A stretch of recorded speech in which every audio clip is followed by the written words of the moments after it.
사람의 마음은 날씨와 닮았다지요. 평생을 뜨거운 여름 같던 시절이 지나면 가을처럼 고요하고 겨울처럼 고독한 나날도 오기 마련입니다. 하지만 90세의 어느 봄날 나는 상상도 못한 추위를 맞이하게 되었습니다. 자식이 보내준 효도 여행에서 나는 버려졌습니다. 나레이션. 그날 막내딸 미정이가 전화를 걸어왔습니다. 미정들 떠 있는 목소리. 엄마, 이번에 우리 효도 여행 가는 거 알지? 3박 4일로 제주도. 엄마가 평생 바다 좋아했잖아. 나레이션. 나는 가슴이 벅차올라 말도 제대로 못했습니다. 90세. 이 나이에 자식이 보낸 여행이라니요. 할머니 조용한 숨결. 그래 고맙다. 정말 고맙구나. 나레이션. 그때 나는 몰랐습니다. 그 여행이 내 삶을 찢어놓을 거라는 걸. 나레이션. 공항에 도착한 순간 나는 이상한 기운을 느꼈습니다. 미정은 휴대폰만 보고 있었고 사위는 심드렁했고 손주는 이어폰을 꽂고 게임을 하고 있었지요. 나레이션 속삭이듯 아, 나랑 같이 여행을 즐기고 싶은 게 아닌가?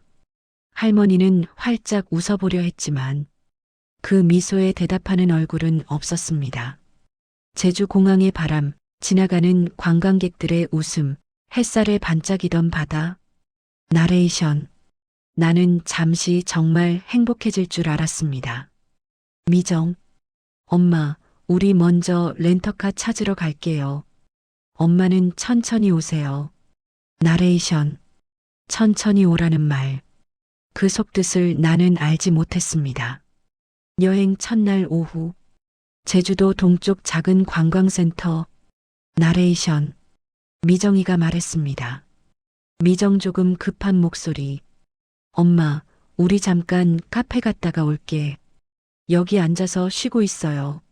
나레이션. 나는 고개를 끄덕였죠. 그러고 앉아 기다렸습니다. 1시간, 2시간, 3시간. 나레이션 떨리는 숨. 전화는 꺼져 있었고 문자에는 답이 없었습니다. 바람이 차다.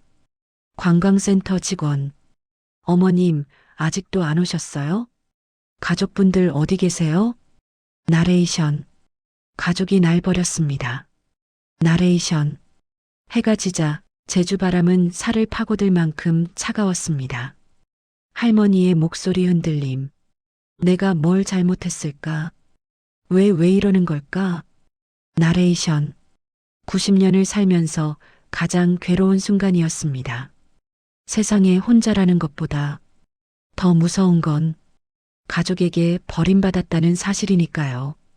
어둠이 짙던 그때 한 남자의 손전등 불빛이 할머니 조사 위에서 멈췄다. 중년 남성 따뜻한 톤. 어르신 여기서 뭐 하세요? 혹시 길 잃으신 겁니까? 나레이션. 초면이었지만 그 목소리는 이상하게 나를 붙들어주고 있었습니다. 할머니, 가족이 날 두고 가버렸어요. 중년 남성 깊은 숨. 그러셨군요. 나레이션. 그는 말없이 외투를 벗어 내 어깨에 둘러주었습니다. 나레이션 조금 낮고 비밀스럽게. 내가 그날은 몰랐습니다. 저 중년 남성이 내 인생의 열쇠가 되고 내가 버려진 이 여행이 내 완벽한 복수의 시작이 될 거라는 걸. 90세의 봄, 나는 삶에게 버려졌고 그러나 동시에 삶의 문은 새로 열리고 있었습니다. 나레이션 고요하고 잔잔하게.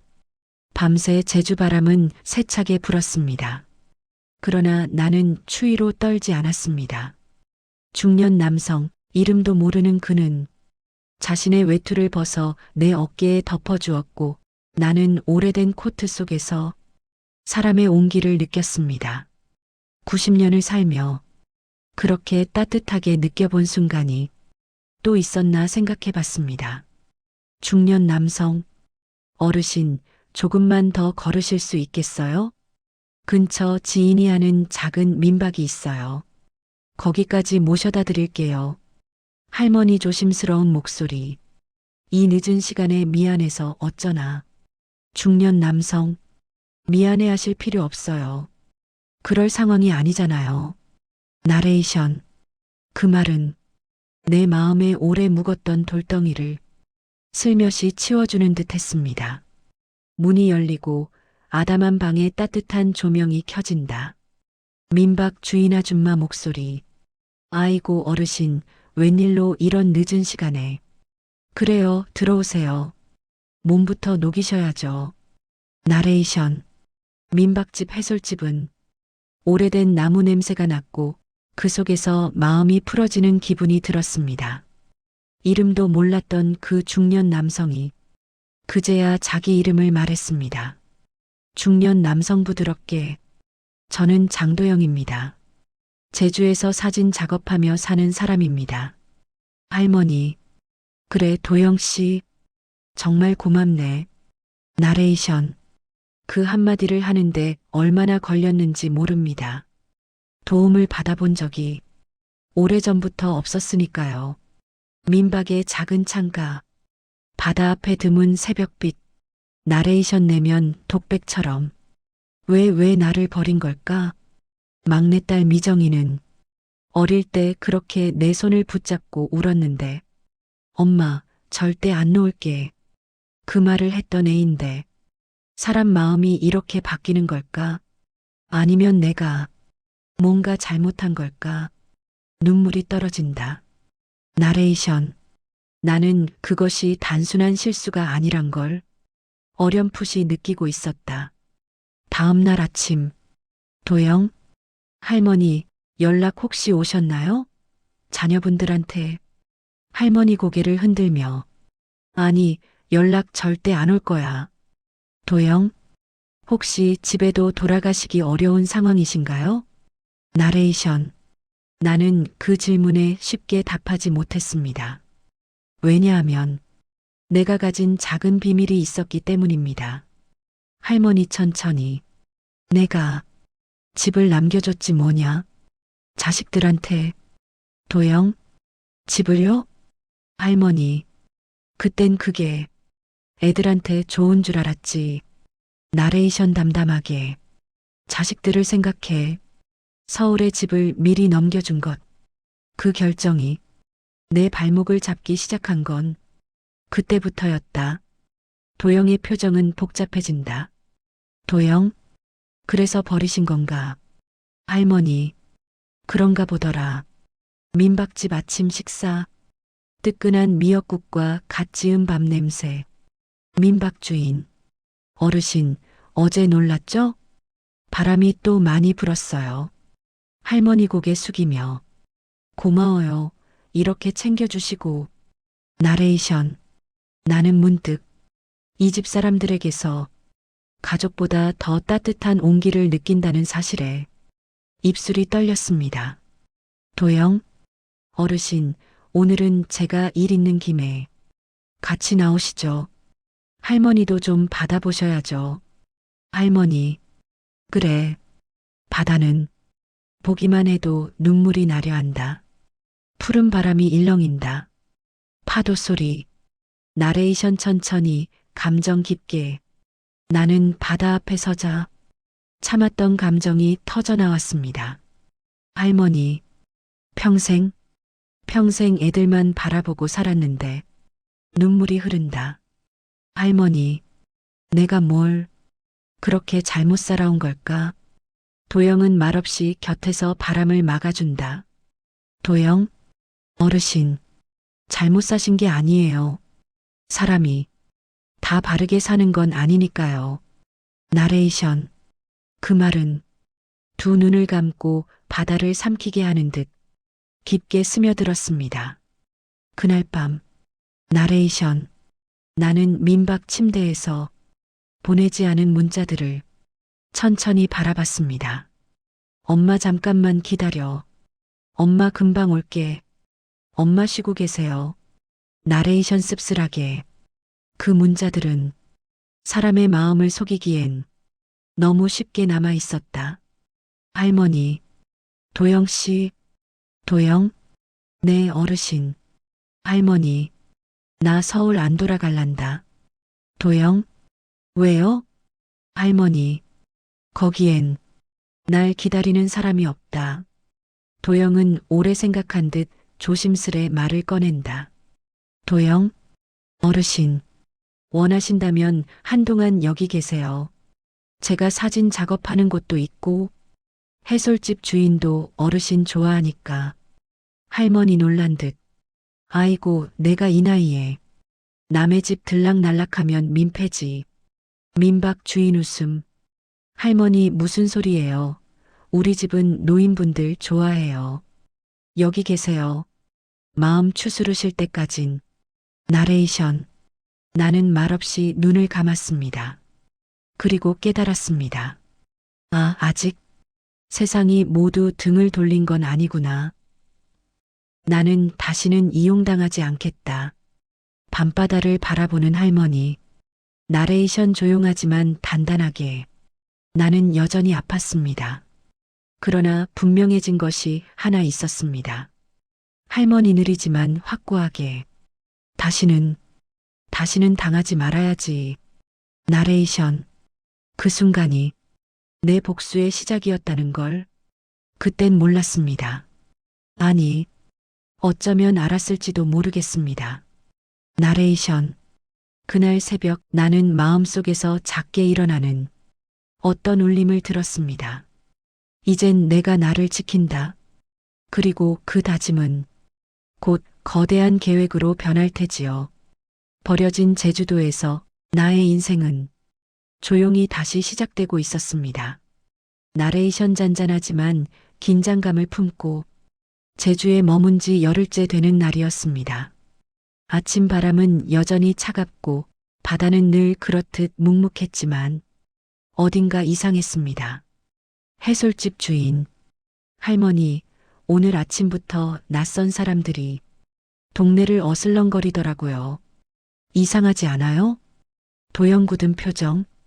관광객 같지도 않았어요. 카메라도 없고 복장도 딱딱하고. 나레이션. 나는 그 말이 오히려 가슴을 세게 내려치듯 불안함을 안겼습니다. 엄마, 어디에 있어? 할머니의 휴대폰이 울린다. 꽉 눌러 담은 듯한 음성 메시지. 미정 억지로 꾸민 친절함. 엄마, 엄마 어디야? 우리가 그날 갑자기 일이 생겨서 엄마 못 만나고 그냥 가게 돼서 엄마는 괜찮지? 나레이션 차갑게. 일이 생겨서. 그 한마디에 나는 웃음이 나올 뻔했습니다.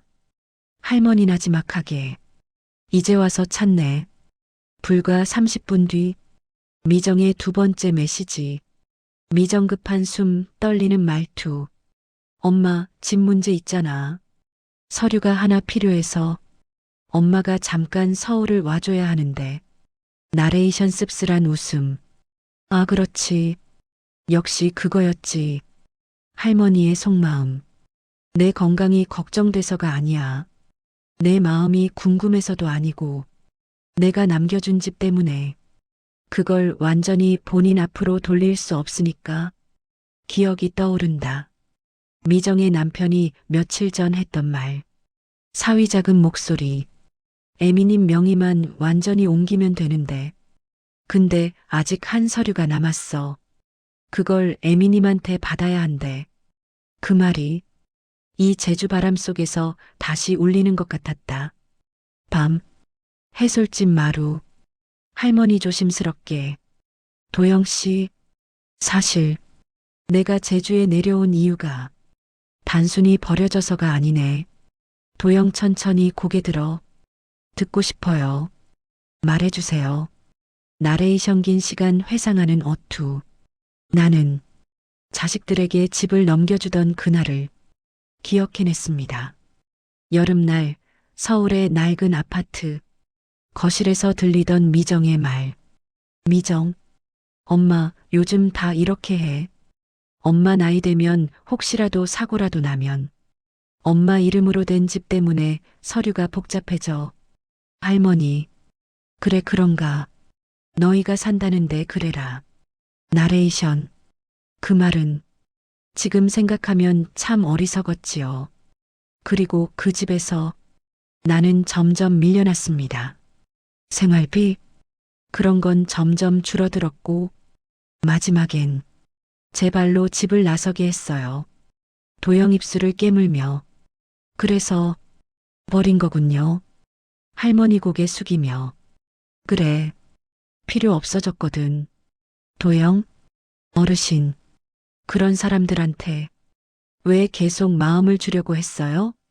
할머니, 자식이니까. 도영 숨을 길게 들이쉬며 가족이라는 말이 언제부터 이렇게 무거운 족쇄가 되었을까요? 나레이션. 도영의 말은 묵직하게 가슴을 울렸습니다. 다음 날, 해솔집 앞에 검은 SUV 2대가 선다. 그 안에서 정장을 입은 남자 둘이 내렸다. 해솔집 주인 불안하게. 저 사람들, 아침부터 동네 돌던 그 사람들이에요. 정장 남성, 여기 할머니, 서울에서 가족분들이 찾고 계십니다. 서류 하나만 받으면 된다고 하는데요.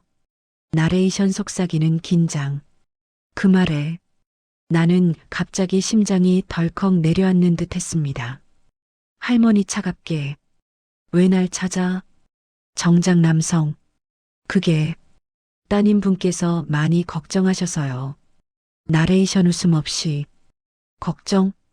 사람을 버려놓고? 그날 밤 도영은 휴대폰으로 무언가를 보여준다. 도영, 어르신, 이거 아셔야 할 것 같아요. 영상 하나. 미정이 사위와 함께 술자리를 가진 모습. 울분에 찬 목소리들. 사위, 그 서류만 받으면 끝이야. 에미님은 지금 제주에 있으니까 찾아가서 데려오라고 했어. 할머니라 금방 설득되지 않아? 미정작게 욕하며. 진짜 엄마만 아니었어도 이 모든 게 벌써 끝난 건데. 나레이션 먹먹하게. 그 대화는 내 심장 끝을 비틀어 주는 듯 했습니다. 할머니 끊어진 숨. 저게 우리 애냐? 도영은 조용히 말했다. 도영, 어르신, 이제는 마음 단단히 먹어야 해요. 할머니 고개 들어. 도영, 그 사람들, 어르신을 필요한 순간에만 찾는 사람들이에요. 이젠 어르신 인생을 되찾아야 하지 않겠어요? 나레이션 점점 낮고 강하게. 그 말은 나를 흔들어 깨우는 종소리 같았습니다. 할머니 조용히 그러나 단단하게. 그래, 도영 씨 말이 맞다. 나도 이제는 내 인생을 되찾고 싶다. 나레이션 결정적인 한 줄. 그 순간 내 안에서 무언가 부서지고 새로운 것이 태어났습니다. 복수의 문이 서서히 열리고 있었지요. 나레이션 침착하지만 깊은 톤. 나는 오랫동안 자식이니까 가족이니까 너무 많은 걸 용서해 왔습니다. 하지만 그날 나는 분명히 깨달았습니다. 피가 섞였다고 해서 마음까지 이어지는 건 아니다. 그리고 그 깨달음은 내 복수를 정의로 바꾸었다. 조용한 파도 소리. 나레이션. 이제 네 번째 막 내가 가진 비밀이 드러날 차례입니다. 나레이션 고요하고 낮은 톤. 제주의 새벽은 여전히 서늘했습니다. 그러나 그날의 공기는 조금 달랐습니다. 내가 마음을 굳게 다지던 바로 그날이었으니까요. 할머니는 바다 앞 작은 돌벤치에 앉아 있었다. 그 옆에 도영이 조용히 다가온다. 도영, 어르신 오늘 평소보다 더 일찍 나오셨네요. 할머니 바다를 보며. 생각이 많아져서 나이 많다고 해서 생각이 줄어드는 건 아니더라. 나레이션. 그 말에는 지난 세월 쌓인 응어리가 묻어 있었다. 사실 나는 집만 가진 사람이 아니었다. 할머니는 잠시 침묵하다가 도영을 향해 천천히 입을 연다. 할머니, 도영 씨, 나 사실 애들한테 말 안 한 게 하나 있어. 도영, 말 안 한 거? 할머니 작게 한숨. 나는 남편이 남긴 집 외에도 조그만 땅 하나를 가지고 있었다. 도영 놀란 눈빛. 땅이요? 할머니. 그래. 부동산이라기보단 그냥 우리 부부가 힘들게 일하며 사모은 작은 희망 같은 땅. 나레이션 과거 회상처럼. 그 땅은 집을 팔고 살길 막막했던 그 시절 남편이 남긴 마지막 선물이었습니다. 애들한테 바로 말하지 마. 혹시라도 내가 필요한 날이 오면 쓰게. 남편은 그렇게 말했었지요. 그 기억이 제주 바람 속에 되살아난다. 할머니 눈을 감은 채 그 말이 지금 와서 내게 힘이 될 줄은 그땐 몰랐지. 도영, 어르신, 그 땅 어디 있어요? 할머니, 경기도 외곽 쪽이지. 아무것도 없던 허허 벌판이었는데 몇 년 새 개발이 됐나 보더라. 도영은 잠시 생각하다가 근처 카페로 할머니를 모신다. 도영, 잠깐만요. 검색해 볼게요. 키보드를 두드리는 소리. 그리고 도영 숨을 들이쉬며 어르신 이거 보세요. 할머니, 뭐가? 도영, 어르신 땅이 있는 구역이 지금 신도시 들어오면서 땅값이 엄청나게 뛰었어요. 할머니 믿을 수 없다는 듯. 얼마나? 도영 조심스럽게. 대략 지금 시세로는 15억에서 20억 사이. 할머니는 말이 없다. 입술만 떨린다. 나레이션 할머니의 내면 독백처럼. 나는 그저 남편이 힘들면 쓰라고 해서 그 말을 지키고 있었을 뿐인데 그 땅이 그렇게 값이 올라 있을 줄이야. 할머니 작게. 애들도 몰랐지. 그 땅은 내 이름으로 되어 있으니까. 도영 고개를 끄덕이며 그럼 아직 누구도 손 못 대요. 도영, 어르신, 따님이 혹시 어르신의 이런 자산들을 알고 있었을까요? 할머니 고개 저으며 아니, 그런 얘긴 한 번도 한 적 없어.